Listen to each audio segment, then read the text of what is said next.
وإياك نستعين جناب چیف منسٹر پختونخوا محمود خان،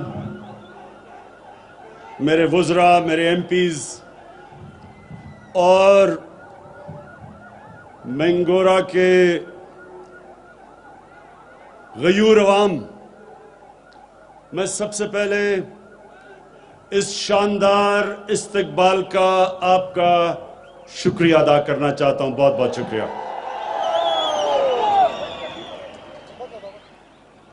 میں محمود خان کو آج خاص مبارک دینا چاہتا ہوں دو چیزوں کی.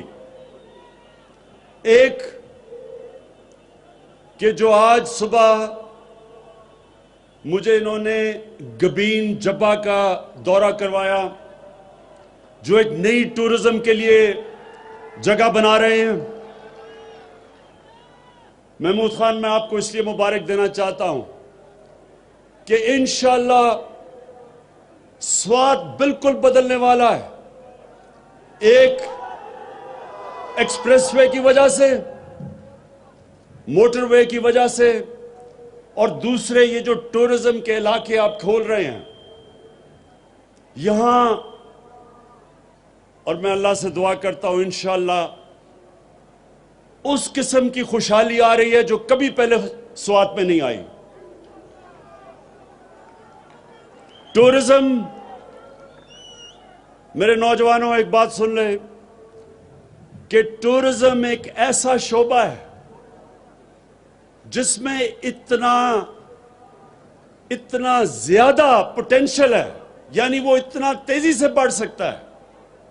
کوئی ایسی چیز اتنے تھوڑے وقت پہ اتنی زیادہ خوشحالی نہیں پاکستان میں لا سکتی جو ٹورزم ہے.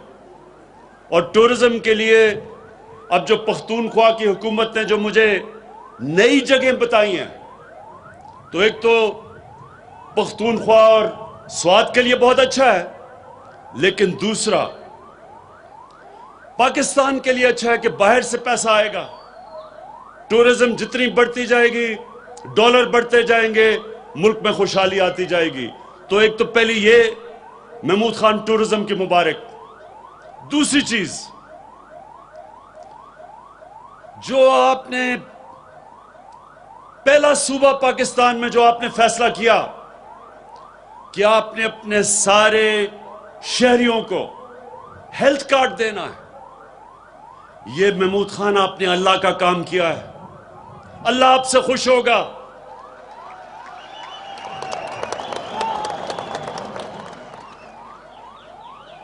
میرے نوجوانوں، ایک پرائم منسٹر اپنی عوام کا باپ کی طرح ہوتا ہے، اور باپ اپنے بچوں کی تربیت کرتا ہے. تو میں آپ سب کو آج ایک چیز بتانا چاہتا ہوں کہ جب آپ نماز پڑھتے ہیں تو آپ اللہ سے ایک چیز مانگتے ہیں کہ اللہ مجھے ان کے راستے پہ لگا جن کو تو نے نعمتیں بخشی، ان کے نہیں جو غلط راستے پہ چلے گئے. نوجوانوں، میری بات سن لیں. سارا وقت آپ کی زندگی میں آپ کے سامنے دو راستے آئیں گے. ایک راستہ آپ کی عظمت کا راستہ جس کو اللہ نے نعمتیں بخشی، اور دوسرا آپ کی تباہی کا راستہ. جو اللہ نے سب سے زیادہ نعمتیں بخشی وہ کون سا انسان تھا؟ وہ آپ کے نبی صلی اللہ علیہ وسلم تھے، اللہ کے حبیب تھے. اور اللہ نے آپ کو قرآن میں کہا ہے کہ ان کے راستے پہ چلو، ان کی سنت پہ چلو. اللہ کا حکم ہے کہ ان کی سنت پہ چلو. تو ان کی سنت، ایک تو ان کا کردار تھا، دنیا کے سب سے عظیم لیڈر تھے وہ. نہ کبھی ایسا لیڈر آ سکتا ہے، نہ کبھی آئے گا. نہ کبھی ایسا عظیم انسان آ سکتا ہے، نہ آئے گا، نہ پہلے کبھی آیا ہے. اور دوسری ان کی سنت مدینہ کی ریاست تھی. اور مدینہ کی ریاست میں دو چیزیں تھیں. سب سے پہلے انسانیت کا نظام تھا اور دوسرا قانون کی بالادستی تھی. قانون کے سامنے سب ایک برابر تھے. اور وہ مدینہ کی ریاست کی وجہ سے، اس ماڈل سے مسلمانوں نے کئی صدیوں تک دنیا کی امامت کی. تو آج ہم جو پاکستان بنا رہے ہیں وہ مدینہ کے ریاست کے اصولوں پہ، سب سے پہلا اصول انسانیت کا. اور جو محمود خان آپ نے فیصلہ کیا کہ سارے پختونخوا کے لوگوں کو آپ ہیلتھ کارڈ دیں گے، ہیلتھ انشورنس دیں گے، یعنی 10 لاکھ روپیہ ایک خاندان کے پاس ہوگا. کسی بھی ہسپتال میں اپنا علاج کروانا چاہے 10 لاکھ روپے تک کروا سکے گا. یہ اتنی بڑی نعمت ہے نوجوانوں، یہ اتنی بڑی نعمت ہے. ایک غریب گھر میں بیماری ہوتی ہے اور اس غریب گھر میں پیسہ نہیں ہوتا علاج کروانے کا. سوچیں اس گھر پہ کیا گزرتی ہے. وہ بیچارے قرضے لیتے ہیں، گھر مقروض ہو جاتا ہے، اپنے قریبی بچوں کو، ماں باپ کے علاج کرواتے کرواتے گھر قرضوں میں چل جاتا ہے. اس لیے اتنی بڑی نعمت کہ ایک گھر میں اطمینان ہوگا کہ اگر کوئی بیمار، میرا باپ بیمار ہو، ماں ہو، میرے بچے ہوں، میرے پاس ہیلتھ کارڈ ہوگا.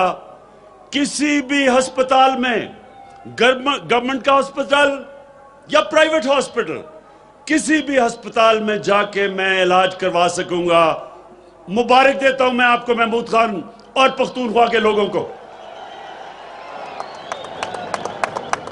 اور اس کے ساتھ ساتھ انشاءاللہ جو اور ہم چیزیں کر رہے ہیں، جو نیا پاکستان ہاؤسنگ، یہ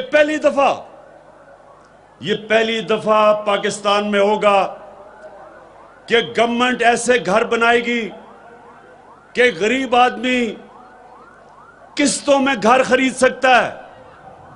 جو وہ کرایہ دیتا ہے اس کرائے کی جگہ وہ قسطیں دے گا اور اس کا اپنا گھر ہو جائے گا. سب سے زیادہ ضرورت ایک انسان کو اپنے گھر کی ہوتی ہے، اپنی چھت کی ہوتی ہے. اور عام آدمی کے پاس پیسہ نہیں ہوتا کہ اپنا گھر بنا سکے. اس لیے یہ جو دوسری چیز ہم کرنے جا رہے ہیں، یہ بھی انشاءاللہ پاکستان میں پہلی دفعہ ہوگی. دیر ہمیں اس لیے لگی کہ جو قانون تھا، ایک فور کلوجر لا قانون تھا، وہ عدالتوں میں 2 سال سے تھا. اللہ کا شکر ہے کہ وہ قانون وہ عدالتوں سے فیصلہ ہو گیا ہے اور اب انشاءاللہ ہم وہ نکل جائیں گے اس سفر پہ کہ ہمارے لوگوں کو، جو غریب لوگ ہیں، جو تنخواہ دار ہیں، جو مزدور ہیں، ان کو موقع ملے گا اپنا گھر لینے کے لیے. اور تیسری چیز کہ پاکستان میں ہم ایک تعلیمی نظام لے کے آ رہے ہیں. یہ ہماری 73 سال کی تاریخ میں پہلی دفعہ ہوگا کہ یہ طبقاتی نظام، انگلش میڈیم امیر کے لیے، اردو میڈیم اور پھر دینی مدرسے، انشاءاللہ جو ایک تعلیم کا نظام لے کے آ رہے ہیں، یہ پہلی دفعہ پاکستان کی تاریخ میں ہوگا. موقع ملے گا غریب گھرانوں سے بچوں کو اوپر آنے کا. وہ بھی اوپر آ سکتے ہیں، وہ بھی پروفیسر بن سکتے ہیں، ٹیچر بن سکتے ہیں، ڈاکٹر بن سکتے ہیں.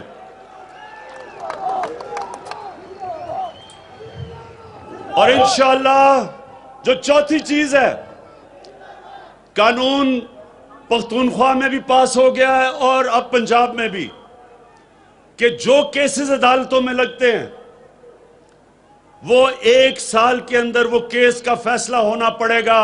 جو ہم نے نیا سول پروسیجر ایکٹ پاس کیا ہے، 1 سال سے زیادہ کیس نہیں جائے گا. زمینوں کے کیسز 20 30 سال تک چلتے ہیں، لیکن پختونخوا میں اور پنجاب کے اندر جو قانون ہم نے پاس کر دیا ہے انشاءاللہ 1 سال کے اندر اندر کیس ختم ہوں گے، تاکہ یہ جو زمینوں کے کیسز، ساری عدالتیں بھری ہوئی ہیں، زمینوں کے کیسز ختم نہیں ہوتے، انشاءاللہ یہ ایک بہت بڑی تبدیلی انصاف کے نظام میں آئے گی۔ اور اب جو دوسری چیز، مدینہ کی ریاست کی بنیاد 2 اصولوں پہ تھی، انسانیت پہ فلاحی ریاست بنی تھی، دنیا کی تاریخ میں پہلی، جو انشاءاللہ پاکستان کو ہم بنانے چلے ہیں، اور دوسری قانون کی بالادستی۔ اب یہ جو ڈرامہ ہو رہا ہے، سارے پاکستان کے بڑے بڑے ڈاکو اکٹھے ہو گئے ہیں،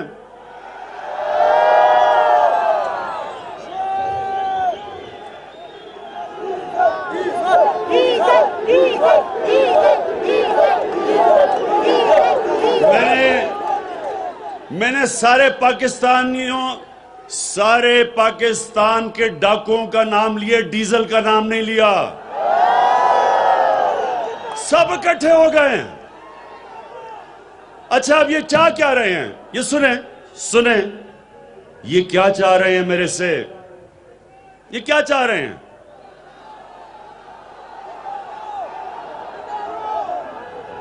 اب یہ ایسے ہے، نوجوانوں سنو، یہ ایسے ہے کہ آپ کے گھر پہ کوئی ڈاکہ مارتا ہے، ساری چیزیں چوری کر کے لے جاتا ہے، گھر بچارے لوگوں کو قرضے لینے پڑتے ہیں، کھانے پینے کے لیے قرضے، بچوں کو سکول بھیجنے کے لیے قرضے،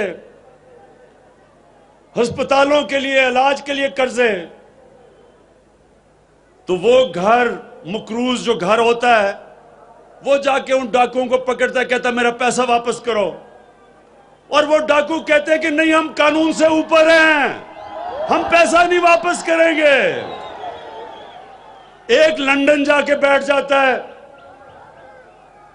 بڑی ایکٹنگ کرتا ہے کہ بڑا بیمار ہے، ہم سب کو ترس آ جاتا ہے اس کے اوپر، بیچاری عورتیں اس کی شکل دیکھ کے رونا شروع ہو جاتی ہیں، عدالتوں کو بھی ترس آ جاتا ہے کہ عمران خان اس کو باہر جانے دو۔ میں نے ویسے عدالتوں کو کہا، میں نے کہا کم از کم پیسے تو رکھ لو، 7 ارب رکھ لو باہر جانے سے پہلے، کیونکہ یہ پیسے کا تو پجاری ہے، پیسے کی تو پوجا کرتا ہے یہ۔ بہرحال وہ باہر چلا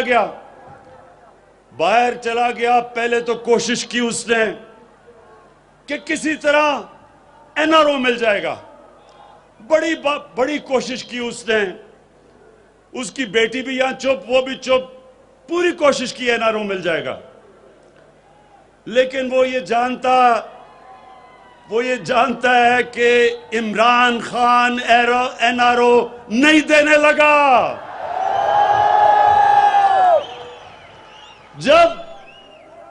جب اس کو یہ علم ہو گیا کہ اب جو مرضی بلیک میل کرے Imran Khan N R O نہیں دے گا، اس نے جو اب گیم شروع کی ہے باہر بیٹھ کے، میرے پاکستانیوں یہ سن لو، یہ جو اس نے گیم شروع کی ہے کہ پاکستانی فوج کو اٹیک کر رہا ہے، پاکستانی عدلیہ کو بھی اور فوج کو کیا کہہ رہا ہے کہ اپنا آرمی چیف اور ISI چیف کو بدلو، یعنی کہ فوج کو کہہ رہا ہے کہ بغاوت کرو، اپنا پیسہ بچانے کے لیے لندن میں بیٹھ کے فوج کو کہہ رہا ہے کہ بغاوت کرو آرمی چیف کے خلاف۔ اس سے زیادہ بڑا ملک کا دشمن کون ہو سکتا ہے؟ یہاں اس کی بیٹی، وہ بھی وہی بات کر رہی ہے، لیکن اس کے بیٹے یہاں آ کے نہیں کر رہے، کیونکہ اگر بیٹے کرتے تو وہ جیلوں میں ہونا تھا۔ بیٹی اس لیے کہ یہاں ہم عورتوں کا احترام کرتے ہیں، ہمارے ملک میں عورتوں کا احترام ہے، اس کا فائدہ اٹھاتے ہوئے وہ زبان استعمال کر رہی ہے ایک اس فوج کے خلاف جو ہر روز اپنی قربانیاں دے رہی ہے اس ملک کے لیے، جدھر ایک انتہا پسند، ایک ہمارا مخالف ہندوستان میں جو پرائم منسٹر، ایک انتہا پسند جو اسلام سے بھی مسلمانوں سے نفرت کرتا ہے، جو کشمیر میں ظلم کر رہا ہے، جن کا سیکیورٹی ایڈوائزر دھمکیاں دے رہا ہے پاکستان کو، جو دہشت گردی کر رہے ہیں پاکستان میں، اس وقت اپنی فوج کے خلاف جو زبان استعمال کر رہی ہے، میں آپ کو یقین دلاتا ہوں کہ کوئی اور ملک ہوتا آج اس کو جیل میں ڈالتے، لیکن یہاں عورتوں کا ہم احترام کرتے ہیں، اس لیے وہ اس کو اجازت ہے کہ کھل کے بات کرے، لیکن وہ نواز شریف گیدڑوں کی طرح باہر بیٹھ کے بول رہا ہے، بیٹے بھی باہر بھاگے ہوئے ہیں پیسہ چوری کر کے۔ میں اپنی قوم کو اپنی قوم کو یہ بتانا چاہتا ہوں کہ میری قوم، میرے پاکستانیوں، یہ سمجھ جائیں کہ یہ پاکستان میں ایک ایسا فیصلہ کن وقت ہے جدھر وہ بڑے بڑے ڈاکو جو 30 سال سے ملک کو لوٹ رہے تھے اور ان کو کوئی اس ملک کا انصاف کا نظام نہیں پکڑتا تھا، جو 2 میجر پارٹیوں کے سربراہ زرداری اور نواز شریف 30 سال سے ایک دوسرے کو کہہ رہے تھے، وہ کہتا تھا وہ کرپٹ ہے، وہ کہتا تھا وہ کرپٹ ہے، زرداری کو جیل نواز شریف نے 2 دفعہ جیل میں ڈالا، نواز شریف کے اوپر کیس زرداری نے کیے، آج دونوں اکٹھے ہو کے میرے سے این آر او مانگ رہے ہیں، اور یہ پیغام دے رہے ہیں پاکستان کو کہ یہ کوئی خاص اللہ کی مخلوق ہے جو قانون سے اوپر ہے۔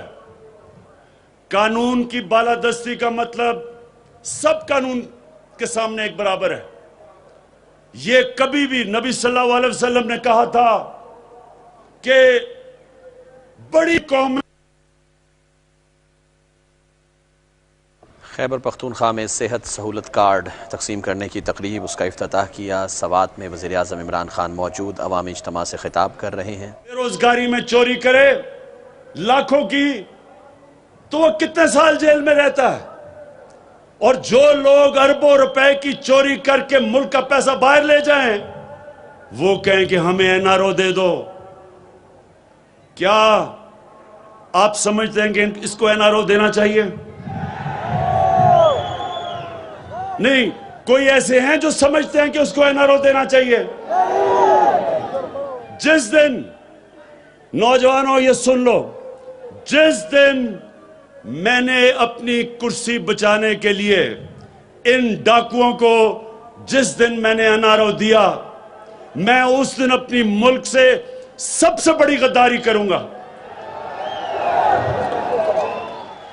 جنرل مشرف نے اس ملک کو، ان دونوں کو، شریف کو اور زرداری کو این آر او دے کے سب سے بڑا ظلم کیا پاکستان سے، کیونکہ جب وہ این آر او دیا گیا اس کے بعد ان دونوں نے 10 سالوں میں پاکستان کا قرضہ 4 گنا زیادہ بڑھایا۔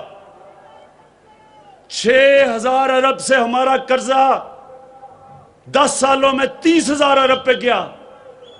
60 سال میں ہمارا قرضہ 6,000 ارب تھا، اس این آر او کی وجہ سے ہمارا قرضہ 30,000 ارب پہ گیا، جو آج ہمیں بوجھ اٹھانا پڑ رہا ہے ان کی چوری کا۔ اس لیے پاکستان کے لوگوں، یہ سمجھ جاؤ کہ یہ ملک ترقی تب کرے گا جب اس ملک میں قانون کی بالادستی ہوگی اور پاکستان ایک فلاحی ریاست بنے گا، جو قائد اعظم اور علامہ اقبال کا خواب تھا۔ اور انشاءاللہ میرا یہ وعدہ ہے کہ میں نے پوری طرح اپنا پورا زور لگاؤں گا، اپنا زور لگا رہا ہوں یہ دو چیزوں کو کرنے کے لیے، ایک پاکستان کو فلاحی ریاست بنانے کے لیے اور دوسرا پاکستان کے اندر قانون کی بالادستی قائم کرنے کے لیے۔ میں آخر میں آپ کا پھر سے شکریہ ادا کرتا ہوں۔ سوات کے لوگوں، ملاکنڈ کے لوگوں، ہمیشہ آپ نے میری حوصلہ افزائی کی، آپ کا بہت بہت شکریہ۔